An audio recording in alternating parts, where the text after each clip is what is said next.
What's going on, everybody? Welcome to episode 9 of the Box Out Podcast. I am your host, Nate Mendez. Thank you for tuning in. If you're new to the channel, hit like, subscribe, do whatever. I'm trying to get this thing to grow a little bit. I do weekly basketball content. For those of you who have been tuning in for the past couple weeks, this will be my last week in this location. Uh, this next Sunday, I'll be flying out back to school, and I'll be filming over there. So just stay tuned for that. Very, very excited to go back to school. So hopefully I will still be able to do these kind of videos on a weekly basis. But without further ado, let's get right on into some NBA talk right now. I want to talk about two teams today. Phoenix Suns, 76ers. Those are two teams that I think that can improve during the trade deadline. I'm going to be doing a series like this. I might do a little shorter videos just to get every team in that I think can improve and will improve within the trade deadline. But I want to start off first with my Phoenix Suns. Um, you know, I'm a Phoenix Suns fan. I'm from Phoenix, Arizona. You see in the background, that's Arizona State. Big game against UCLA. Very excited to be going to that. So, I'm a Suns fan. I talk about the Suns a lot. So, deal with it. Um, but yeah, speaking of the Suns, they haven't been doing great. They've been sliding down the record book, and they have just not been the basketball team they can be. A lot of that is due to injuries. Devin Booker's missed substantial time. Cam Johnson, who's coming back this Thursday against the Nets, has missed substantial time. Chris Paul is like 38, you know, pushing like 300. I don't know if he's going to be on the basketball court much longer. DeAndre Ayton hasn't stepped up. But right now he's trade eligible. As of this past Sunday, he's become trade eligible. So that means that we can move him in whenever deal is necessary. Right after, right on Sunday, the reports started leaking that the Raptors have interest in DeAndre Ayton. They want to improve their spot at center. So looking at DeAndre Ayton, they're looking at Miles Turner of the Pacers. But definitely DeAndre Ayton is the better get of both of them. The Raptors are in blow it up mode. Um, but there have been rumors flying from both the Raptors camp and the Phoenix Suns camp. So I would not be surprised if a deal goes down. To be completely honest with you. Um, you know, the Suns have been interested in Fred Van Vliet, Gary Trent Jr. So these I think something's gonna happen between the Raptors and the Phoenix Suns. If we do have to trade Aiden, I do want like Pascal Siakam or OG Anunoby back. In return, maybe even OG and Fred Van Vliet. I want something a little more than just Gary Trent Jr., to be completely honest with you. I think DeAndre Ayton, even though he hasn't performed like the number one pick as he should be, he hasn't been playing like the number one overall pick. He definitely still has great potential. Can be a defensive anchor for a playoff team. He got the Suns to the finals, and his performance during the playoffs was a big reason why they went to the finals. So teams will be looking at that, and they might pay a little bit more than they should, but DeAndre Ayton is definitely worth more than Gary Trent Jr. and 2 firsts or something like that. Um, but it's good for both teams. DeAndre Ayton helps improve their defense, gives them a center for the future. The Phoenix Suns, if they get Pascal Siakam, Fred Van Vliet, Gary Trent Jr., OG Anunoby, those are all good role players. Even Pascal Siakam is a borderline all star. So definitely help improve the Phoenix Suns and their current situation right now. Um, but this morning I was listening to the radio 98.7 Arizona Sports Radio. Brian Windhorst, if you don't know, he's the one, that guy that goes, "What's going on in Utah?" You know, now why would they do like that guy? That's Brian Windhorst. He was on Arizona Sports this morning. And he gave some pretty great quotes. He's definitely locked into the NBA. I would say he has like the third eye. He doesn't tweet as much. He's not Shams. He's not Adrian Wojnarowski. But whenever he's on, it's best to listen because he knows what he's talking about. But Brian Windhorst went on Arizona Sports Radio today and basically said Jay Crowder is going to get traded.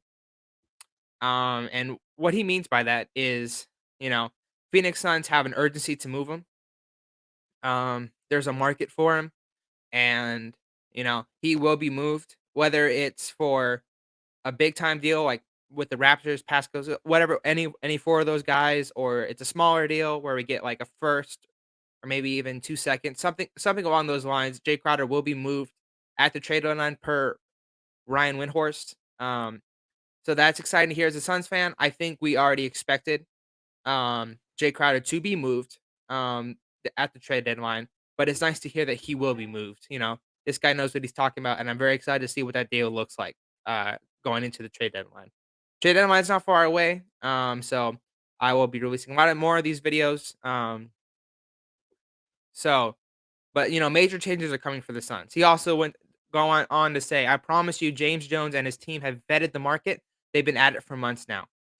So that just means that the Phoenix Suns are active in their trade talks. I know as a Phoenix Suns fan that the management likes to keep everything close to the chest. They don't really like to leak reports.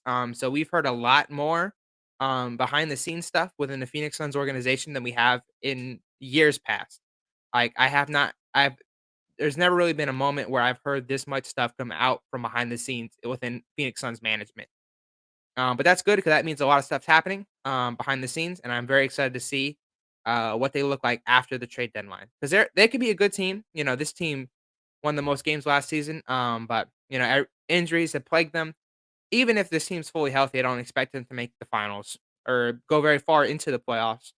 But with a good amount of trades, with the right trade, they could be a very scary team to face within the playoffs. But moving on, let's go back to the Eastern Conference. Let's talk about the 76ers. Now, you think, why did the 76ers need to improve? They have James Harden, they have Joel Embiid, Tobias Harris, Maxi, and they have definitely a great team. But that team has never been able to get it done. And you could say they never had James Harden. Well, James Harden hasn't been able to get it done in the playoffs either. It looks like he's taken a step back within his offensive game. He's not as much of a scorer as he used to be. He's averaging about 20 points, 22 points and 11 assists. He's becoming more and more of a playmaker as we speak. But definitely he's taken a step back as a scorer. But basically the only main offensive weapon that the 76ers have is Joel Embiid. He's averaging 34 points, 10 boards, 4 assists, and 2 blocks. He's leading the team in points, rebounds, and blocks. I mean, he's a force. Like he should get some love for MVP. But there's just so many names in this year's MVP race. Luka Doncic. Um, I'd throw Shea in there. Um, Jokic again. Even LeBron. Even LeBron should I think should get some MVP love. There's just so many guys that he probably won't, but he's definitely been a force this season. He's a great defender too. So he is the guy for the 76ers. James Harden is not really another superstar. He's kind of just another complementary piece. He's a great playmaker, and he elevates your ceiling. But Tobias Harris and Tyrese Maxey aren't going to get it done. Jay Crowder went on. He's part of the a new TNT crew over there, and he said if Maxey and Tobias Harris are your second leading guys, I'm not sure it's going to help you get far into the playoffs. And that's exactly my thoughts as well. They're a decent team. George Niang can pop off every now and then. Anthony Belton can pop off every now and then. Tyrese Maxey can pop off every now and then. Matisse Thybulle is a great defender. But to be honest with you, there's just not something that I expect them to get over the hump. They need something else in order for me to say that's a championship contender. Because PJ Tucker has not been the guy that they brought him in to be. He's been okay, but offensively, he's just not the guy that they brought him in to be. He's great defensively still, but they still need something else. So there's definitely a lot of shooting playmakers, a lot of shot creators on the market. There's Terrence Ross, you can get him for cheap. Jordan Clarkson, you probably can get him for cheap, just throwing some draft picks. Eric Gordon, you can get him for cheap. He's been on the market forever. Even guys like Bojan Bogdanovic, if you want to pay a little extra, say, hey, we'll give you Tobias Harris, you buy him out, whatever. But we just need to be a better team. So those are some guys that I look for the 76ers to trade. Um, I expect them to be aggressive during the trade deadline. They were very aggressive during free agency. They know that they're not good enough to win a finals right now. And I think they've been making calls. They're looking for that other shot creator. And with so many teams that probably will be selling during this trade deadline, I'm very excited to see what they do going forward. Um, But yeah, those are my two teams that I wanted to cover today. I maybe will uptick the videos so we can get all the teams in before the trade deadline. But I want to talk a little bit about around the NBA. Um, the Memphis Grizzlies are probably one of the cringiest teams of all time. A lot of people have been hating on the Suns. I mean, I kind of get it. Once Chris Paul came, everybody hates Chris Paul. So I get why we got some of the hate, but I don't understand all of it. Um, like, what did Devin Booker do to you? I mean, he maybe beats your team in the playoffs. Suns in four. But other than that, he really hasn't done anything to you. But the Memphis Grizzlies are the cringiest team in the NBA. I just want to show you a clip. It happens to be from a Suns game. But Patience right there by check Morant. out, Ja Morant scored Taking his on time, Damian waiting Lillard. for things Excuse me, to not Damian Lee, unfold, Saben getting to Lee. his spot. Um, for those of you who don't know, Saben Lee is on a 10-day contract. He was signed 2 days prior to playing Ja Morant. This guy was flipping burgers or off on a beach in Cancun somewhere. 2 days prior to playing Ja Morant. I sure hope. If you couldn't read his lips, he said, "You can't guard me. He can't guard me." I sure hope so. I sure hope he can't guard you. I mean, this guy just got signed over off of a 10-day. Um, yeah, I it, they're just so cringy at this point and kind of annoying to watch. The Memphis Grizzlies are a great team. They're a team that I think can probably make it to the Western Conference Finals again. But I mean, like stuff like this, stuff like Patience right there stuff by where you're like Morant. celebrating and Taking dancing his and all that. time, waiting I for think it's a little things to much. unfold, getting to his spot. I do sound a little bitter because I am a Suns fan, but I think the rest of the NBA would agree with me as well. Yeah, they are a little cringy as an NBA team. But going around the NBA, the Golden State Warriors got to visit the White House. It was pretty funny. I wish I downloaded a picture of it, but Steph Curry looked like he was giving a presidential brief at the podium today as Joe Biden signed balls, gave a speech, whatever. It was a really cool thing to see. I mean, it's a tradition that the team that wins the NBA Finals goes to the White House. Um, so that's Golden State Warriors. I don't think they're gonna go back to the finals this year. This is probably their last time at the White House. As I've said, I think in previous videos before, this is the last dance for the Golden State Warriors. This is gonna be like episode 6 of their documentary. Um, Draymond leaves. I mean, that's already guaranteed. I think you're gonna have to choose between Curry and Poole at some point, or you go all in this season. I don't know what the Warriors are gonna do, but whatever this is the last year this group's gonna be together. And it's kind of sad to see an end of an era.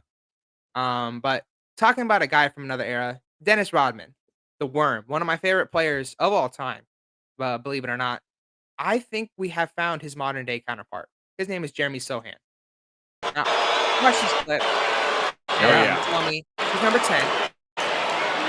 With multicolored hair, Jeremy Sohan, San Antonio and Spurs. I'm okay with yeah. I'm okay with both of This the is one of the guys actions. where he'll get in your It's like, face, oh, you're gonna hit me, well then you're dirty coming work, down get all the with me. I rebounds. got no problem with that. Um, this is the modern day Dennis Rodman. He does the dirty work. He does what he's told. He'll play defense. He contributes to winning. He'll make the winning play. He'll make the winning pass. And I'm very excited to see what this guy's NBA career looks like. He's just a rookie. Definitely a very, very Spurs pick. Besides the hair color changing, he's a very reserved player. He's fiery, but he definitely fits within a system. He doesn't look to create as much. He doesn't look like to play above his role. He plays his role very well, and he definitely helps a team win basketball games. He's going to be an integral piece of the Spurs organization moving forward, and I'm very excited to see what his NBA career shapes out to be. Well, that's all the time I have. That's all the stuff I have to talk about. I am working currently on a video about the uptick in NBA scoring. So hopefully I'll be recording that tomorrow and releasing it maybe 2 days from then. Gonna be fully edited video. You probably won't even see my face. So I have NBA clips. I'll look at stats from the other season. I'll give a solution to how to fix all the NBA scoring that's going on within the NBA. But thank you for tuning in, and I will see you guys in the next episode. Peace.